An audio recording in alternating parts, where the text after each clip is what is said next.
Grand day, grand evening, grand night, wherever you may be. We're back at it with the great mother, the great cosmic mother, rediscovering the religion of the earth. And we in chapter 2. And as we learn about the cosmic mother and Mother Earth, we realize that this is the first religion there ever was. This is the ancient religion. This is true spirituality when you get out in nature, you connect with Mother Nature. When you actually eat from her roots, when you actually consume herbs and these plants and flowers and consume the real fast food, which is just plucking the fruits off of the tree and just eating it. Going for walks, hikes, biking, jogging, just grounding, putting your foot in the earth and dancing, stomping on the ground. This is what our ancient ancestors did to heal themselves, to connect to Mother Earth, to be one with the source, being that we are the resource of her. We are the resource. She is source. And some of us have forgotten that we have to plug back into source on a daily. Not sometimes, not every now and then, not just on Sundays, right? When we go to church. Some of us forgot who God really is. And I love to say that God is nature. To touch God is to touch nature. To touch nature is to touch God. And as we read and rediscover the magic of the earth, the magic of the cosmos, um, we're learning that that's what it is, that we need to connect back to source. We need to plug back into the plug itself, right? So, chapter 2, Marx and the matriarchy. So the ancient women oriented groupings was the original communism. Frederick Engels and Karl Marx recognized this. Engels especially refers to the mother right concepts of J.J. Bachofen, and both men based their analysis of social development on the primary existence of ancient matriarchies, i.e., communal matrifocal systems. In this, they were influenced by the writings of Lewis Morgan, an American anthropologist. Morgan lived with and studied the tribal society of the Araucas in their kinship, structure, language, and customs. He found evidence of early communal and blood relationships based on different stages of group marriage. In Ancient Society, written in the 1880s, Morgan offered his conclusion that such a society was matrilinear and matrifocal of necessity, since within a group marriage structure, only the mother can be definitely known as the parent of a child. Let me read that again. In Ancient Society, written in the 1880s, Morgan offered his conclusion that such a society was matrilinear and matrifocal of necessity, since within a group marriage structure, only the mother can be definitely known as the parent of the child. We now know that similar evidence can be found all over the world. For example, many kinship systems distinguish between the biological father of a child and the social father, who is usually the mother's brother or other male relative.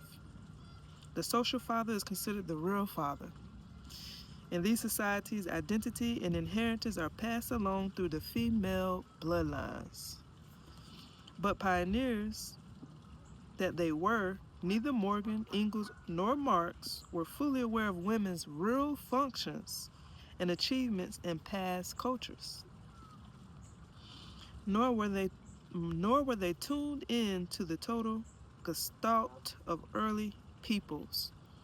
With Marx and Engels, and in particular with their dogmatic interpreters and followers, a narrowing of focus to strictly economic and class analysts has totally obscured the original human state of being, which was more profoundly spiritual than economic.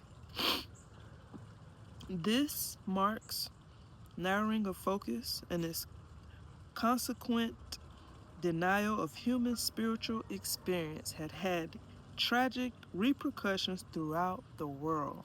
Tell me about it. How did this happen?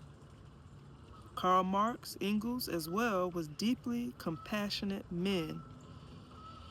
His Opium of People statement, which is never fairly quoted, is evidence of this. Religious distress is at the same time the expression of real distress and the protest against real distress.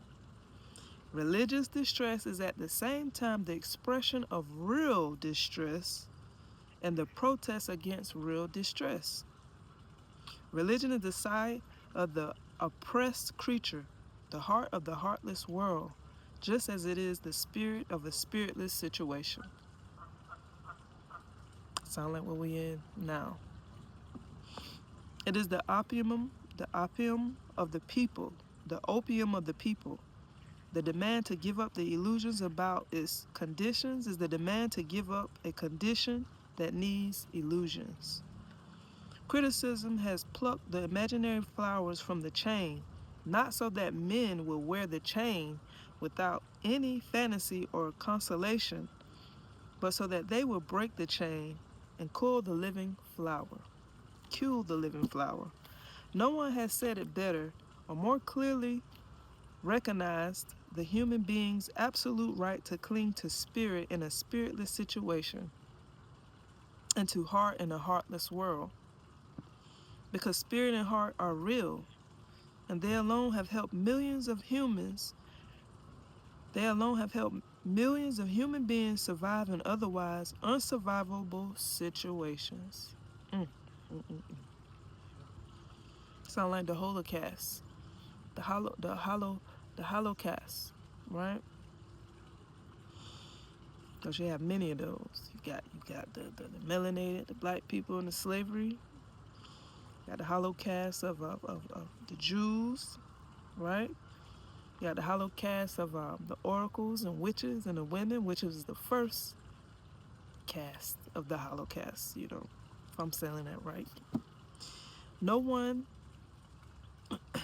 The tragedy of Marx and the Marxists was to confuse spirit with established religions. These are where we get our religions from. The purpose and intention was to confuse us, huh? Then being more simple. Don't you realize, like, when you think about it, religion can be confusing. It don't matter what religion you are in. You study and read that Bible for years, and then you still don't really get an understanding of it, but you do your best. You do your darn best. I know I did coming up in Christianity, the modern day, the traditional Christianity. And I mean, I dedicated at that time my life to the Bible, to the church, and that was years. Like the beginning of my life, the best parts of I'm living my best parts now, but my beginning of my life, and I know people that dedicate all of their life, like 60, 70, 80 years old, still in church, and don't really understand it, because you can tell a person from the fruit that they bear. Being that we are trees, you could tell a person from the fruit, from their fruitfulness, whether they are creators of their reality, whether they are successful, whether they are happy, joyful, whether they are healthy, right? Or whether they are broken, whether they are ill and in sickness, whether they are in pain. And for me, when I look into the church or the religions, especially that particular religion that I was born and raised in, a lot of people in the church are not wealthy. A lot of people in the church is not healthy. It's either overweight, it's either obesity, or it's either some kind of illness or sickness. But if we're dedicating our life to this book that's supposed to be healing, shouldn't it be the opposite? And so that's not just with Christianity, that's with most in all religions. And when you think about it, God is simple.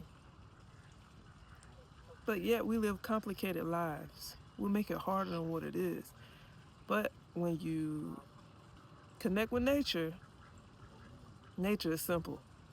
You see the trees, you see the ground, you see the water, you see how the animals and the birds just fly in abundance. Everything's in abundance. Everything is simple. And that's how I think, that's how I know we should be living. So, going back to how these religions was created and why it's for confusion.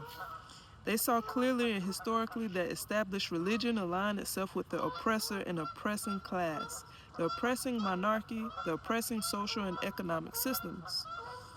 They saw the seeds of oppression in religious doctrines, doctrines that rationalize poverty and enslavement, and excuse brutal tyranny and greed by setting God's seal on social system based on hierarchies of rich and poor, hierarchies of rulers and the ruled. They saw the wealth and power of the churches and the wretched passivity of the believers. They saw that the church was in fact a very man-made institution that gained and retained power by exploiting the reality of the spirit versus the reality of physical need. They heard sermons condemning material wealth and earthly pleasures, while the churchmen and their rich supporters lived in opulent security, and the mass of believers lived on their stony knees in rags. And they heard these conditions justified as God's plan for man. They saw that religious establishments take it upon themselves to define spirit and God and human destiny, always in their own elitist terms and only to their own worldly advantage. Seeing these things, Marxists rightly condemn the collusion of established religions in the historic oppression of human beings. Tragically, they also deny the reality of the human spirit and its genuine longings. They rightly wanted to save humanity from religions and exploitation, but in their narrowing of focus, their economic and class reductiveness, they split the human being into two conflicting parts: material existence versus spiritual existence. This split was just a mirror image of the already existing religious dualism. As dogmatic Marxist communism unfolded in country after country, this split reinforced the same alienation of the human condition that Marx had wanted to resolve. It has created the dreary state capitalism of Soviet Russia and its satellites, in which the state works dourly and mechanically to enforce its definition of human life as spiritless mechanism. It has given fuel to the propaganda engines of the reactionary systems in all countries, so that the world is ripped apart in a false dichotomy between godless communism and divine capitalism. For if communism is at this, please forgive me. If communism is atheistic, its opponents can claim to be mandated by God. However phony this claim might be. Finally, it has turned away untold millions of oppressed human beings who need the economic and social analysts of Marxism to clarify and change their situation, but who fear they are being asked to buy this analysts at the price of their living souls. No matter how corrupt and collusive the established religions of the world are known to be, they still stand there offering themselves as the only sanctuaries of spirit in a spiritless world. What's going on back there? Y'all good? All right. Marxism stands unfortunately in the perception of too many people as a total fanatical, fanatical repud, repud, repudiation, repudiation of spiritual reality. Forgive me for these words, y'all. I'm kind of messing it up with these words. But for y'all that know these words, this is some tough words right here. And this perception of Marxism has helped to fuel the equal fantastic revivals of fundamentalist religions throughout the world today. Marx and Engels confused spirit with established religion as their doctrine followers continue to do because as Western white males, they could not see the total paradigm of ancient women's original communism. Coming from the linear, fragmenting, and reproductive Western tradition, which has historic roots in the Judeo-Christian Bible as well as in Aristotelian, Platonic, Greco-Roman hyper-rationality, they could not comprehend the primal holism of human experience on earth. As a result, Marxism tends to reinforce rather than oppose Western capitalism's notorious strategy of alienation. Marxist analysts generally are obsessed with isolating economic productive development from magical, religious, sexual development. As Paul Cardane, a libertarian thinker, writes, there is the Marx assumption that throughout history, human societies has always aimed first and foremost to increase production and consumption. But the human being doesn't at birth bear within itself the finishing meaning of her or his life. The maximization of consumption or of power or of satiety are not tendencies inherent in the newborn child. It is the prevailing culture in which he will be brought up which will teach her, him, that he needs these things. The cultivation of maize among the Mexican tribes or the cultivation of rice in some Indonesian villages is not only a means of ensuring food, agriculture, labor is also lived as goddess and theoretician comes along and claims that on these occasions everything which is not directly productive labor is but mystification, illusion, or cunning of reason. It must be forcibly pointed out that he is himself a far more complete personification of patriarchy and capitalism than any mere boss could be. Good catch. And my tiger has made my camera fall. Alright, we back. There we go. Alright, baby, can't stand on the camera now.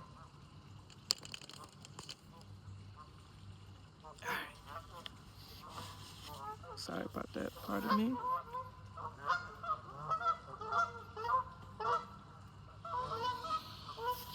What he is saying is that everything that humans have done or sought to do in history has only crude prefigurations of the factory system.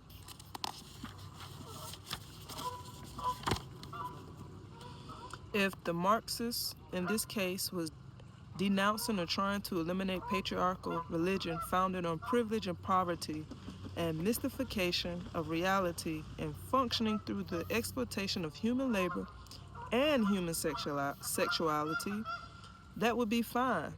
But he is also denying what is the very truth of human existence and the essence of the original matriarchies, the experienced unity of psychic, productive, sexual, cosmic power and activity in the egalitarian collective of women.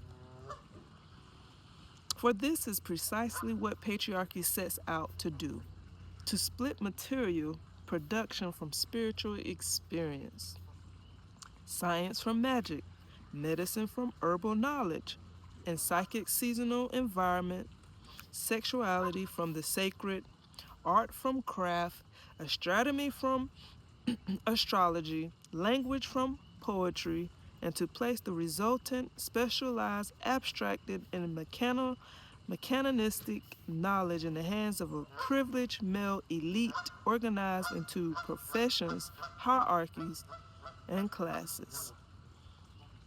This sounds like, to me, this is where we get our secret societies and our brotherhoods, as well as the Council of Nicaea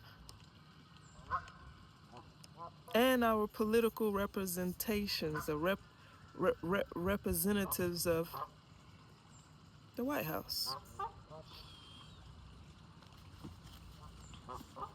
And if you haven't seen the Council of Nicaea, I encourage you to look that up so you can know the origins of your Bible, the history of your Bible, and King James, and how Alexander the Great, Shakespeare had a part in that, and how they written out woman, because woman wasn't welcome and invited to sit at the table, as they created, not even created, plagiarized the Bible to determine what will go in the Bible to expose the world to. And they took bits and pieces of the whole truth to create confusion, which what we're reading.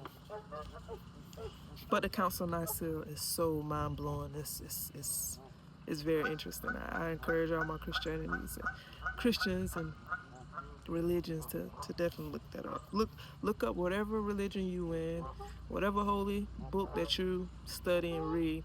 Look up the origins and the history of that, and who actually, the author that wrote that. Yeah, you love it. You also be knowledgeable, and just like the Bible says, my people perish from the lack of knowledge. So it's getting dark out here. We're going to read until it's actually completely dark to where you can't see me. The sun has just set. And we're going to read as much as we can before the moon comes out. Speaking of the moon, today is Moon Monday. Money Day, Money Moon Day. Make sure you get some knowledge on your money, on your fund, on your wealth. The best time to do it is on a Monday, because Monday stands for money, moony, moon, and to actually, know the energies of the moon, so you will know, what the vibe is, what the energy is, so you can be prepared, so you can be in sync with the moon. All right, so getting back to this.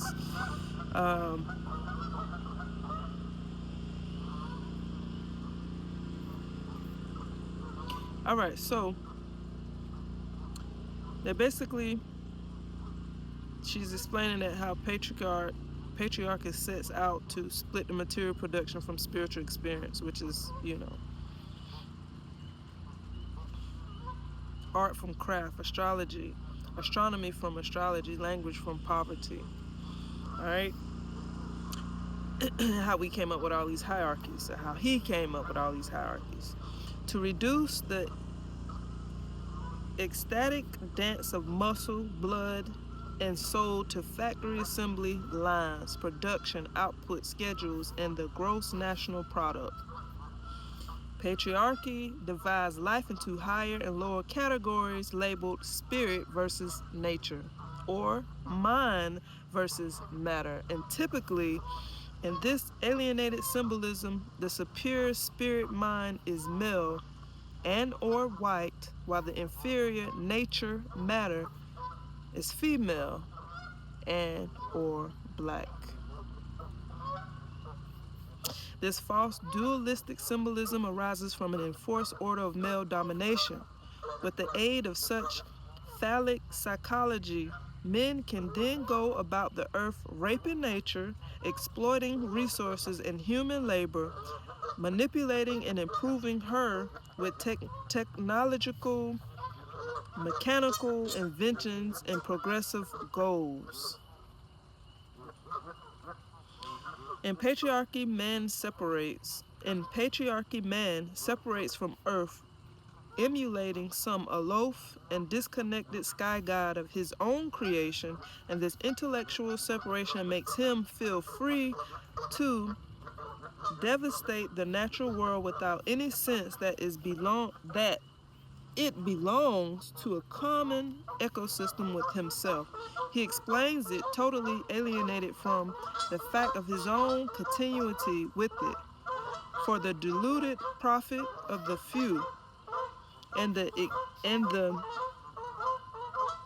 and the exist existing exi- existence pain of the many. Patriarchy exists by destroying the original holyism. Mm, mm, mm, mm. When it refutes or opposes the reality of human spiritual experience, Marxist communism does not resolve this destruction. It only compounds it with a different rhetoric, with a different rhetoric. It gets rid of God and church only to substitute another tyranny, that of the state or the machine or the party or the production quota. Mm, mm, mm, mm. It is not truly free human beings. It only changes the brand name of the chains. And that reminds me, just like all these great sons of religions, they're myths. Not only are they myths, but they are basically the same character, but different name. The same character, but a different religion, sort of say. The separate. Same character, but a different language. Same character, but a different color. A truly human politics must study the entire history of the world's religions and spiritual beliefs. It must try to return to or move toward spiritual systems that are harmonious with all our visions of creative communal life. Communal life.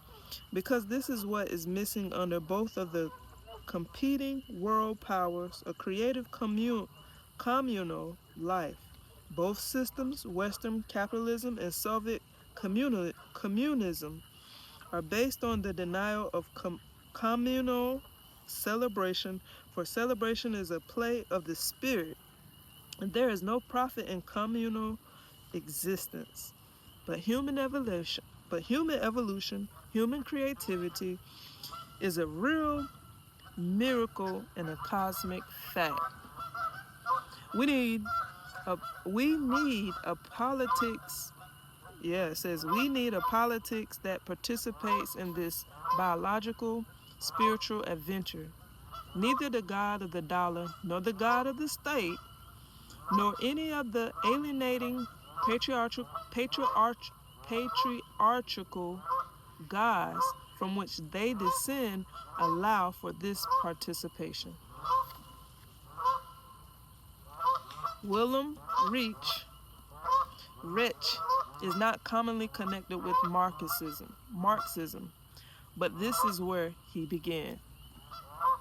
His early work was an attempt to link the Marxist economic class analysts with a psychoanalytical understanding of the significance of sexual repression in the development of fascist patriarchal society. This attempt was mostly successful, and for it he was excommunicated by both the European Communist Party and the Freudian psychoanalytical circles, i.e., he was on to something. When you're doing something right, you will have some haters. You will have some people try to get in the way, right? In the mass psychology of fascism and other work in the 1930s, Reich chronicled the successful manipulation of the German people by Nazi ideology, On the deepest psychological and biological levels, he argued that people had already been conditioned by generations of religious and culturally directed psychosexually repression to respond obediently and to cooperate unquestioningly with Saudiism, tyranny, and genocide. And anti-sexual religious morality, paranoid concepts of blood purity, and a rigid sense of ethnic superiority had already wired the nervous system of the torturer and clenched the muscles inside the black gloves and boots. As Reach Show predicted, in fact, a hypnotic leader like Hitler does not create these conditions, he only exploits them. Fascism is not a wild, barbaric phenomenon that appears suddenly and without reason in the midst of civilization. It is the result of a long conditioning process, and the institutions that do the conditioning are those of the civilization itself. One of Reach's major points was the Marxist communism and European socialism generally narrowed down to an objective focus on economic and class relationships.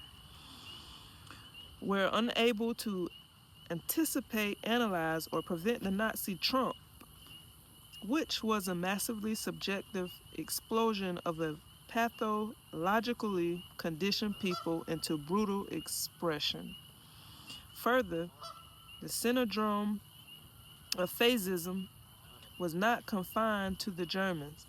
Fascist thought and behavior is not a national aberration, but a historical ingrained feature of the psyche of all Western civilized people, a feature clearly visible to the history of Western colonialism and imperialism.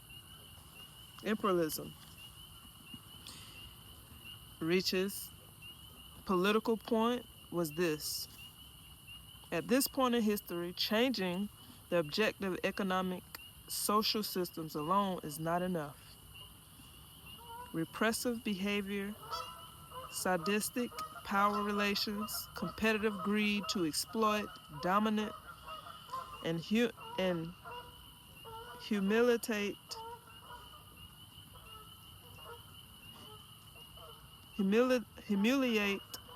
and our accommodations to these insults are by now conditioned into the nervous system of each member of our civilized societies. Both oppressions and the victims are damaged by the experience. The repressive wiring of these nervous systems occurs at the most intimate level of sex and of the spirit. The recreation of the human being must occur on these levels also if we desire a truly human revolution, one that does more than just change the guard. This point is of importance to feminists who have already observed that sexist, dominating male behavior can occur along the entire political spectrum from right to left.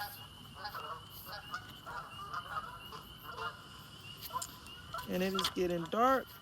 We got one more page. Let's get out some extra light. See if I can get out some extra light real quick. See if I can get through these 2 pages real quick. More light is required, my phone is saying. I am the light, though. Come on, baby. All right. Coming, baby. I got you, baby. I got you. Okay, there we go. How about that? Ooh. Ooh. All right, so it got a little difficult to see too as well. So let's see. All right. Just still send me. All right, let's do it. 2 more pages. We're getting there, y'all. Stick with me. Stay with me. Stay with me. The repression, control, and exploitation of female sexuality is a major tool of patriarchy because it goes hand in hand with the exploitation of female labor. Left-wing males who see no connection between labor exploitation and sexual exploitation have failed to make a total analysis, or in Reach's terms, they have failed to undergo a total revolution on the neuron level. They are still wired for oppression. Reach pointed out in the 1930s that the prevalent male sexual fantasy in male-dominated societies is one of rape. And he knew that this was not a personal fantasy but a political one, with political repercussions. He was very clear on how sexual repression of women has been the most powerful patriarchal weapon in creating social victims, females who have been weakened, made dependent, fearful, or ashamed of their own bodies and punished for their functions. Sexual psychological prey to any predator. Such creatures are easy to exploit politically and economically. People who do not own their own sex cannot own their own labor.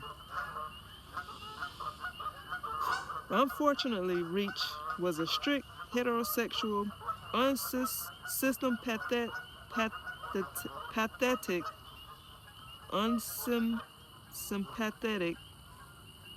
to homosexuality. Reach was a strict heterosexual, unsympathetic to homosexuality and to influenced by Freudian ideas of female sexuality. And these problems have been passed along to us at the expense of his gifts. Reach missed the connections between biosexuality and psychic wholeness. But in his comprehension of the profound and international links between sexual repression and political repression, he was also right on target. Marx said, human power is its own end. Reach was devoted to the liberation and enjoyment of healthy human power as the only valid political goal. Biological energy, unrepressed and undistorted, he saw as a continuum of cosmic energy with no non-organic distinctions made between the physical and the spiritual. He saw both as forms of one energy. He called it orgon, manifest throughout the universe, the same in nerve cells as in stars and in human consciousness. This evolutionary energy surging through all life forms and as energy field in space, he defined as a spiritual reality as well as a physical force, and he believed that politics included the realignment of the repressed human being with this original creative flow, i.e.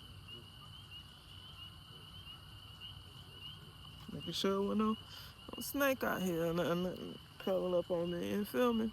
Getting dark out here. Gotta be aware of my surroundings.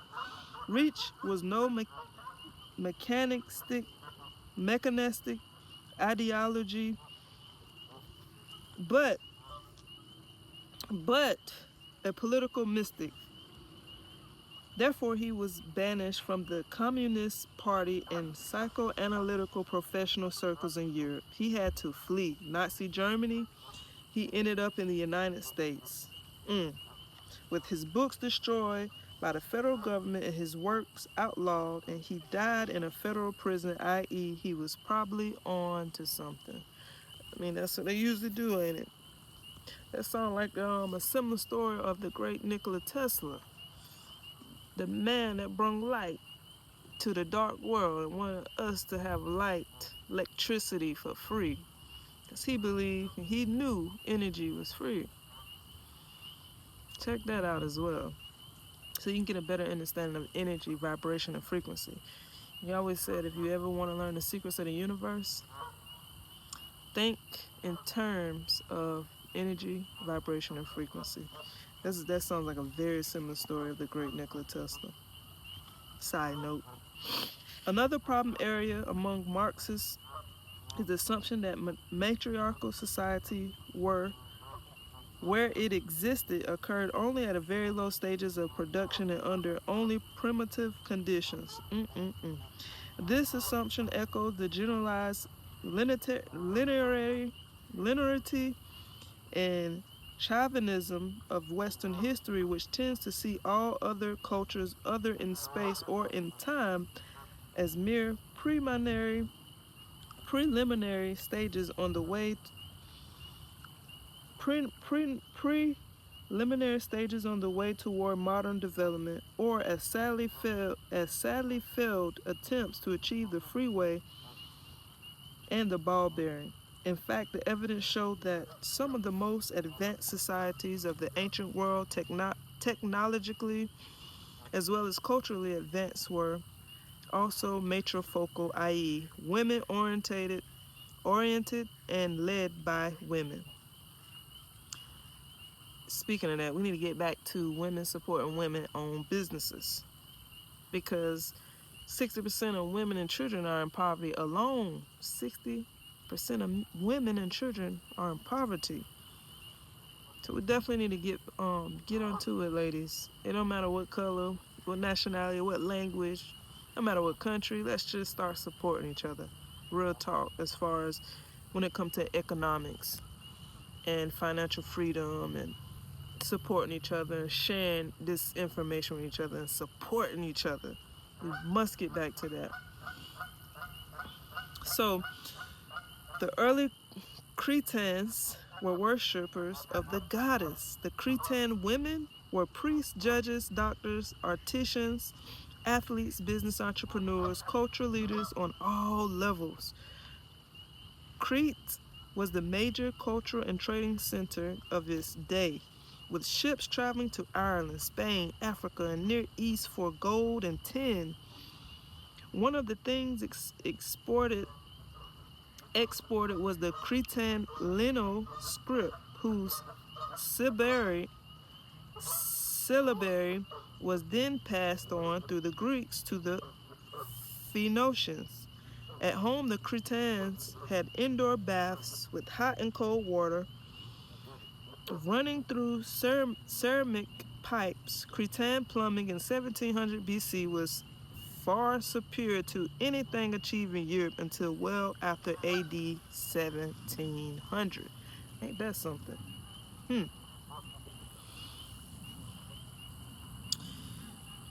The graceful and artistic Etruscans were also matriarchal, and so were the early Egyptians. Traces of matriarchy existed in Egypt down through the later empires and dynasties. In these cultures, as in many others, the family group lived on land that belonged collectively to the mothers.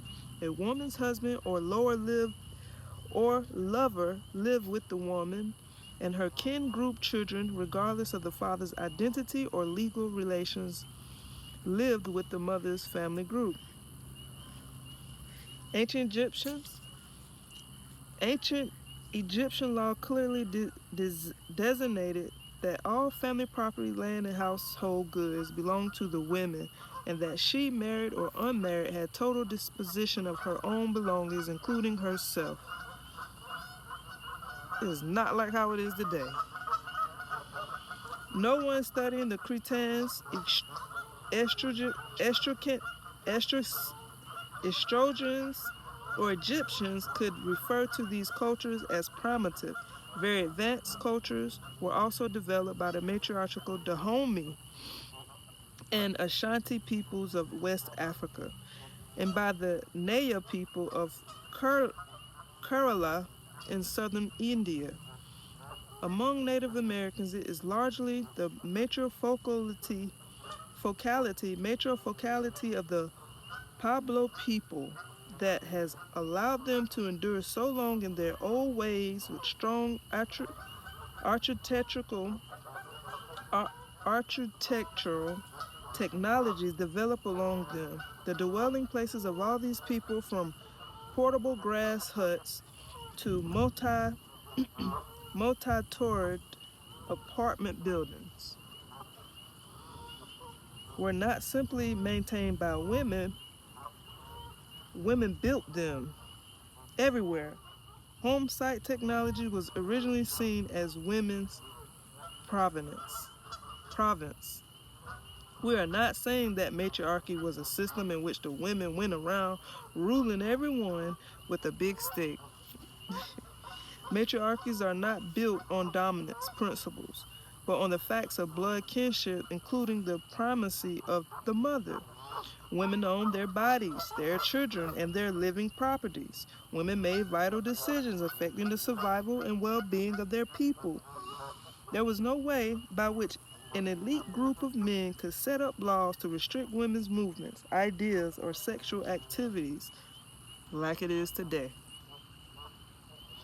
Economic relations were not experienced as separate from religious and social relationships. They were originally based on gift exchange, which served a communal bonding function, not a competitive or profit-making one. Material goods had value only in terms of the social or spiritual uses to which they were put. If, if Marxists tend to underrate ancient matrifocal cultures as primitive or undeveloped, this is only because Marxists share Western prejudice about development. They are assuming that all cultures, ancient and modern, are to be judged according to how close they come to approximating the industrial factory systems with its quantitative production, regardless of the life quality of the cultures uh, uh, being being um I'm sorry, I don't know why I can't come this word can't come out being evaluated. In this prejudice, Marxists and stock market men seem to share equally. And that concludes chapter 2. Chapter 3 will be the original Black Mother.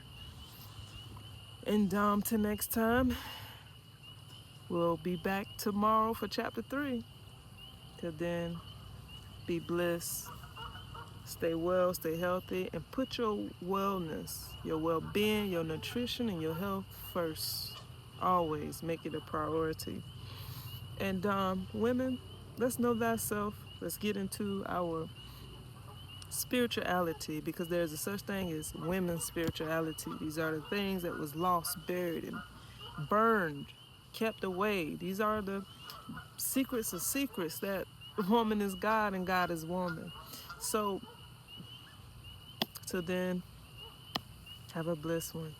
Peace.